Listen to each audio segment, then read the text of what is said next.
ബാനം, ആദ്യത്തെ വരിയിലുള്ള ബാനം, അതിൽ അവസാനത്തെ വാക്ക് ബാനം വറക്കുമേൽ, രണ്ടാമത്തെ വരി മൊത്തം കൊടുക്കണം. ബാനം വറക്കുമേൽ വാനോർക്ക് മീണ്ട്, വാനം വറക്കുമേൽ.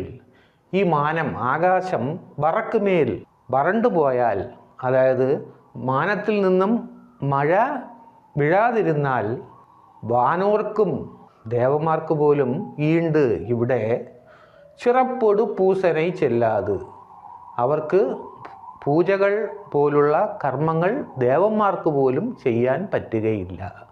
അതായത് ദേവന്മാർ മാനത്തിൽ ആകാശത്തിൽ ഉണ്ടെന്നാണ് നമ്മുടെ ഒരു ഐതിഹ്യം. അപ്പോൾ ദേവന്മാർക്ക് പോലും പൂജ ചെയ്യാൻ മഴ വേണം. പൂജാതി കർമ്മങ്ങൾ ചെയ്യണമെങ്കിൽ ദേവന്മാർക്ക് പോലും മഴ വേണം. അപ്പോൾ അവർ ചെയ്യേണ്ട കർമ്മങ്ങൾ പോലും മഴയില്ലെങ്കിൽ നടക്കില്ല. അപ്പോൾ